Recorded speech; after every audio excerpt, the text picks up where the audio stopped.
महाभारत का युद्ध समाप्त हो चुका था। 18 दिन, 18 रातें, 18 बार धरती ने खून पिया था। कुरुक्षेत्र अब रणभूमि नहीं था, वो एक शमशान बन चुका था। हवा में लोहे की गंध थी, मृत शरीरों की सड़न और उन अधूरी चीखों की प्रतिध्वनि जो मरने से पहले निकल नहीं पाई। लेकिन इतिहास एक बहुत बड़ी गलती करता है, वो युद्ध के अंत को कहानी का अंत मान लेता है, जबकि सच ये है महाभारत का सबसे भयानक अपराध युद्ध के बाद हुआ था। उस अपराध का नाम था अश्वत्थामा। युद्ध के बाद की पहली रात कौरव पक्ष समाप्त हो चुका था। दुर्योधन मर चुका था, दुशासन का रक्त द्रौपदी की प्रतिज्ञा पूरी कर चुका था, भीष्म शरशय्या पर थे, द्रोणाचार्य छल से मारे जा चुके थे, कर्ण की लाश नदी के किनारे पड़ी थी और पांडव जीत चुके थे।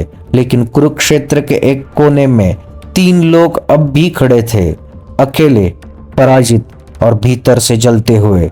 अश्वत्थामा, कृपाचार्य, कृतवर्मा, 3 जीवित कौरव, 3 ऐसे लोग जो युद्ध में नहीं हारे थे लेकिन जीवन में सब कुछ खो चुके थे। अश्वत्थामा का शरीर घावों से भरा था, लेकिन असली चोट उसके शरीर पर नहीं थी, वो उसके अहंकार पर थी। उसका पिता द्रोणाचार्य, जिसने उसे जीवन भर भगवान माना था, जिसके चरणों में उसने विद्या पाई थी, उसी पिता को पांडवों ने छल से मार डाला था। और यही बात अश्वत्थामा के दिमाग में जहर की तरह फैल चुकी थी। युद्ध में मारे जाते तो स्वीकार करता, उसने दांत बींचते हुए कहा, लेकिन छल से कृपाचार्य ने उसे रोका। अश्वत्थामा, युद्ध समाप्त हो चुका है। अश्वत्थामा हंसा, लेकिन वो हंसी मानव की नहीं थी, वो उस व्यक्ति की हंसी थी जिसका विवेक मर चुका हो। युद्ध, उसने कहा, युद्ध तो आज शुरू होगा। रात उतर चुकी थी, पांडवों का शिविर शांत था, थके हुए योद्धा गहरी नींद में थे। वे योद्धा जिन्होंने दिन में रथ तोड़े थे, राजाओं को गिराया था और इतिहास बदल दिया था, लेकिन रात में वे सिर्फ मनुष्य थे। उनके पुत्र सो रहे थे, द्रौपदी के बेटे, पांडवों की अगली पीढ़ी न युद्ध देखा था, न हथियार उठाया था, और यही अश्वत्थामा खड़ा था, हाथ में तलवार, आंखों में पागलपन और हृदय में अपने पिता की लाश।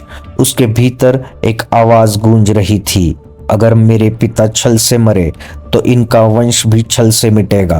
कृपाचार्य ने अंतिम बार कहा, यह अधर्म होगा। अश्वत्थामा बोला, अधर्म? मेरे पिता का वध धर्म था।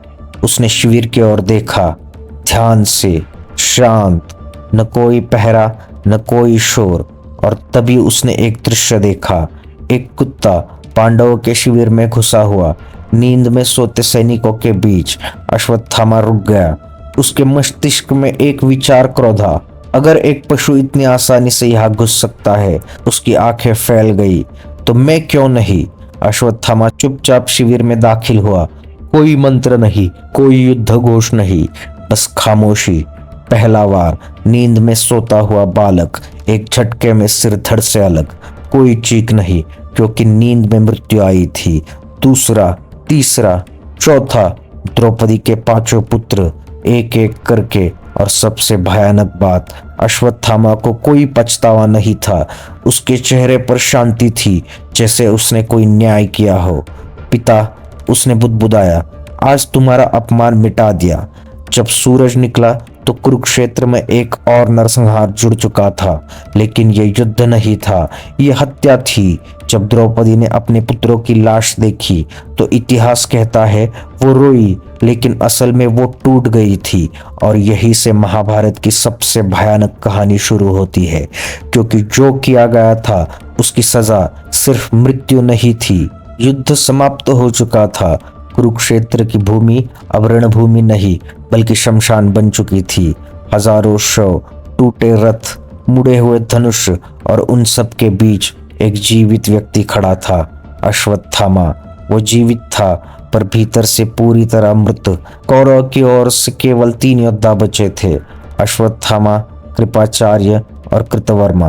बाकी सब पिता, गुरु, मित्र, राजा सब राख बन चुके थे। अश्वत्थामा की आंखों में आंसू नहीं थे, क्योंकि अब आंसू भी उसे छोड़ चुके थे। उसके मन में केवल एक प्रश्न था, यदि धर्म जीत गया तो मेरा सब कुछ क्यों छिन गया। अश्वत्थामा के लिए युद्ध का सबसे काला क्षण उसके पिता की मृत्यु थी। द्रोणाचार्य, महाभारत के सबसे महान गुरु, उन्हें हराया नहीं गया, उन्हें धोखे से तोड़ा गया। अश्वत्थामा मारा गया है। ये वाक्य युद्ध का सबसे बड़ा मानसिक शस्त्र था। युधिष्ठिर, जिसे कभी असत्य बोलने नहीं देखा गया, आज मौन के पीछे छिपा आधा सत्य बोल चुका था। और वही क्षण द्रोणाचार्य का अंत बना। जब अश्वत्थामा को पिता की मृत्यु का सत्य पता चला तो उसके भीतर कुछ टूट नहीं गया, बल्कि कुछ जाग गया। एक ऐसा अंधकार जो वर्षों से धर्म, गुरु परंपरा और संयम के नीचे दबा हुआ था। उसने प्रतिज्ञा नहीं ली, उसने घोषणा नहीं की, उसने केवल मौन को ओढ़ लिया। युद्ध के नियम स्पष्ट थे। सोते हुए शत्रु पर वार नहीं, निहत्थे पर आक्रमण नहीं, स्त्री और बालक अछूते। लेकिन अश्वत्थामा अब किसी नियम का पुत्र नहीं था, वो केवल अपने पिता के लहू का वारिस था। उसने युद्ध का समय नहीं चुना, उसने रात चुनी। पांडव शिविर में आज कोई पहरा नहीं था, क्योंकि शत्रु समाप्त हो चुका था। धृष्टद्युम्न, शिखंडी, उत्तमौज और पांचों पांडव पुत्र सब थके हुए थे, विजय की थकान और जीवन की थकान। वे नहीं जानते थे कि मृत्यु उनके सिरहाने बैठी है। अश्वत्थामा एक योद्धा की तरह नहीं, एक छाया की तरह शिविर में दाखिल हुआ। न कोई युद्ध घोष, न कोई चुनौती, केवल तलवार की चमक और मन में दबी हुई वर्षों की आग। धृष्टद्युम्न, द्रोणाचार्य का हंता, वो सो रहा था।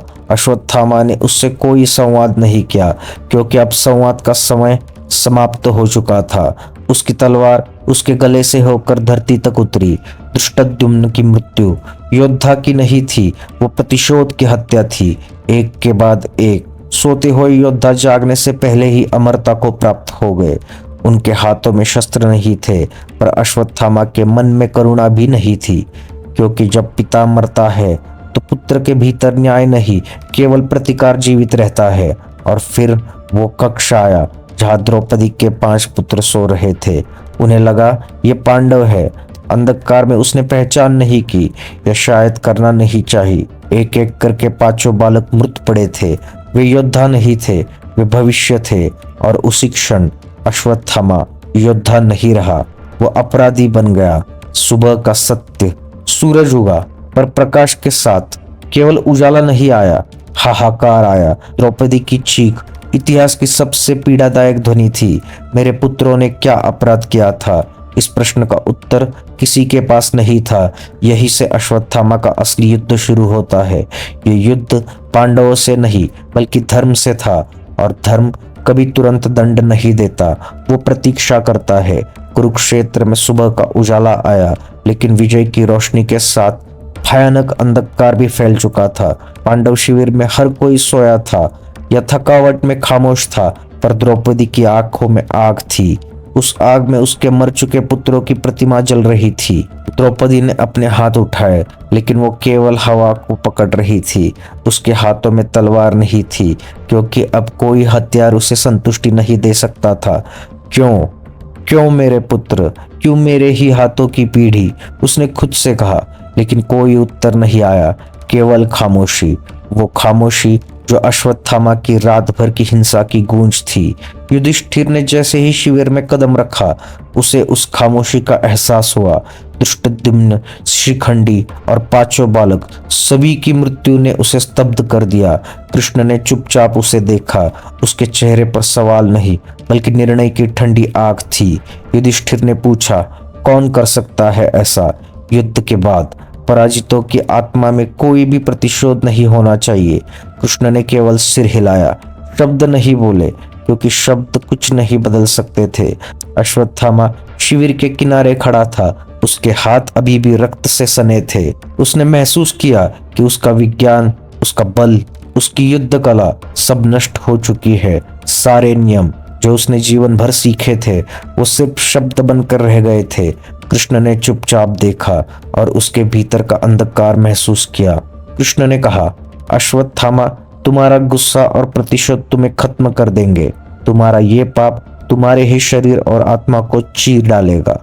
अगर तुम अभी रुक जाओ तो भविष्य का विनाश रोका जा सकता है। अश्वत्थामा ने कृष्ण की ओर देखा। उसकी आंखों में केवल घृणा और संतोष का मिश्रण था। भविष्य, उसने कहा, मेरे पिता के लिए कोई भविष्य नहीं बचा तो क्यों बचाओ इन लोगों को। कृष्ण ने मौन रखा, क्योंकि कुछ सत्य केवल चुप्पी में ही प्रभाव डालते हैं। अश्वत्थामा ने रात का फायदा उठाकर सभी बालकों और योद्धाओं की हत्या की योजना बनाई। हर कदम सोचा हुआ, हर वार मन में गूंजता हुआ। इस बार उसने किसी भी नियम को नहीं माना, न बचपन को देखा, न नींद में निष्कलंक चेहरे को, न माताओं की प्रार्थनाओं को। सिर्फ एक उद्देश्य, पिता का अपमान मिटाना। द्रौपदी अपने शोक में अकेली थी। उसने देखा कि अश्वत्थामा चुपचाप शिविर में दाखिल हो गया। उसने उसकी ओर देखा। उसकी आंखों में बर्फ जैसी ठंडक थी। तुम क्या कर रहे हो? उसने पूछा। अश्वत्थामा ने कोई उत्तर नहीं दिया, क्योंकि उसकी आत्मा में अब केवल मृतक पिता का क्रोध जीवित था। अश्वत्थामा ने एक एक करके सभी बालकों पर वार किया। पहला वार द्रौपदी का सबसे बड़ा पुत्र, दूसरा दूसरे पुत्र पर, तीसरा शिखंडी और युवा योद्धा पर। हर वार इतिहास की परिभाषा बदल रहा था। ये युद्ध नहीं था, ये अपराध का जन्म था। सुबह हुई। शिविर में केवल शोर और चीखें थी। पांडवों का क्रोध जग चुका था। युधिष्ठिर के हाथ कांप रहे थे। भीम ने अपने मुंह से केवल कौन कहा, और कृष्ण ने चुपचाप देखा, क्योंकि अब उनका हस्तक्षेप केवल अश्वत्थामा की नियति बदल सकता था। कृष्ण ने अश्वत्थामा को पकड़ लिया। उसने कहा, तुमने न केवल बालकों की हत्या की, बल्कि धर्म, न्याय और मानवता का भी विनाश किया। इसलिए तुम्हारा दंड होगा। तुम हमेशा के लिए पीड़ित रहोगे। तुम अमर रहोगे, लेकिन जीवन की हर खुशी तुम्हारे लिए प्रतिबंधित होगी। तुम्हारा पाप तुम्हारी आत्मा में जिंदा रहेगा। तुम देखोगे कि तुम्हारा अपराध कभी मिटता नहीं।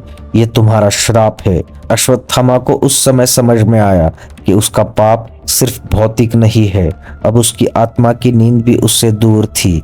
हर रात, हर क्षण वो अपने किए गए अपराध का सामना करेगा। उसने देखा कि इतिहास में उसके नाम के आगे अपराधी लिखा जाएगा, और उसकी आत्मा कभी शांति नहीं पाएगी। कुरुक्षेत्र की धरती पर अब केवल खामोशी बची थी। युद्ध समाप्त हो चुका था, लेकिन अश्वत्थामा के लिए युद्ध कभी खत्म नहीं हुआ। उसने पांडव पुत्रों को मार दिया था। उसने नियमों का उल्लंघन किया था। उसने मानवता के सबसे काले पहलुओं को उजागर किया था, और अब उसका सामना केवल श्राप और अकेलेपन से होना था। कृष्ण ने उसे पकड़ लिया। उसकी आंखों में गहरी उदासी थी, और उसके शब्द थे, अश्वत्थामा, तुम्हारा अपराध केवल मृत्यु से समाप्त नहीं होगा। तुम अमर रहोगे, पर जीवन की हर खुशी तुम्हारे लिए वर्जित होगी। तुम देखोगे, सुनोगे, महसूस करोगे, लेकिन सुख कभी नहीं जान पाओगे। ये तुम्हारा शाश्वत श्राप है। अश्वत्थामा ने हंसने की कोशिश की, पर उसका हंसना केवल कांपता हुआ ईको था, क्योंकि उसे समझ में आ गया था अब उसका जीवन केवल पीड़ा और पश्चाताप का नाम होगा। कृष्ण ने उसकी आंखों में देखा।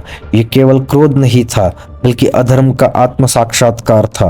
अश्वत्थामा अब अकेला था, किसी भी इंसान की तरह नहीं, बल्कि एक अमर यात्री की तरह। वो घूमता रहा, रातें बिताता रहा, सोता नहीं, क्योंकि उदासी नींद पर शाश्वत अपराध का भूत मंडरा रहा था। वो याद करता अपने पिता की मौत, पांडव पुत्रों की मासूमियत और द्रौपदी की पीड़ा। हर स्मृति उसके दिल को चीरती, हर आवाज उसकी आत्मा में गूंजती। द्रौपदी ने अपने पुत्रों की मौत को सहा। उसने रोया नहीं, क्योंकि आंसू उसकी आत्मा की ताकत बन गए थे। युधिष्ठिर ने अपने धर्म और न्याय का पालन किया। उसने निर्णय लिया कि अश्वत्थामा को पकड़कर कृष्ण के श्राप के हवाले करना ही सही था। भीम और अर्जुन के लिए यह घटना एक गहरी सीख बन गई कि युद्ध का अंत केवल शांति नहीं लाता। कभी कभी अपराध और पाप जीवन के हर पहलू में स्थायी रूप से उपस्थित रहते हैं। अश्वत्थामा अब जीवित भूत बन चुका था। वो कभी मर नहीं सकता, कभी शांति नहीं पा सकता। हर गांव में, हर जंगल में उसका नाम डराता। हर रात, हर शोर उसका अपराध उसके सामने खड़ा होता। कभी उसे भूख लगती, कभी उसे पीड़ा होती, कभी उसे गर्मी और ठंडक महसूस होती, लेकिन खुशी नहीं। उसकी आत्मा को कभी शांति नहीं मिली, कभी क्षमा नहीं मिली। अश्वत्थामा की कहानी हम सभी के लिए एक चेतावनी है। क्रोध और प्रतिशोध केवल विनाश लाते हैं। अपराध और छल का परिणाम केवल मृत्यु नहीं बल्कि जीवन भर की पीड़ा है। धर्म का उल्लंघन किसी एक दिन की जीत नहीं लाता। कृष्ण ने उसे अमरता दी, पर उससे भी बड़ा दंड दिया। अमरता के साथ अपराध की स्मृति। वो अकेला चलता है अंधेरे जंगलों में, सन्नाटे में, जहाँ सिर्फ पत्तों की सरसराहट और हवाओं की सिसकियां है। वो देखता है जो उसने किया वो हमेशा उसके सामने है, और वो जानता है अब उसके लिए कोई भविष्य नहीं, कोई आशा नहीं, कोई सुकून नहीं। हर रात, हर दिन, हर सांस में वो अपने अपराध के साथ जीता है। अश्वत्थामा का अपराध महाभारत की सबसे भयानक और अनसुनी घटना है। यह दिखाता है कि युद्ध का अंत केवल जीत की गवाही नहीं देता, यह बताता है कि क्रोध और पाप केवल मृत्यु पर्यंत नहीं बल्कि जीवन भर का दंड लाते हैं। और ये याद दिलाता है कि कभी भी अधर्म को न्याय से आगे नहीं बढ़ने देना चाहिए। कभी कभी सबसे बड़े योद्धा भी अपने भीतर के अपराध का शिकार बन जाते हैं। और सबसे बड़ा अपराध वो नहीं जो तलवार से किया जाता है, बल्कि वो है जो अहंकार और प्रतिशोध से जन्म लेता है। अश्वत्थामा जीवित अमर है, लेकिन उसकी कथा चेतावनी और नैतिक शिक्षा से भरी है। पांडवों ने न्याय का पालन किया, पर उनकी जीत में भी एक कड़वी सीख है। महाभारत की ये अनकही कहानी हमें याद दिलाती है कि क्रोध, प्रतिशोध और पाप इतिहास में सबसे बड़ा दंड है।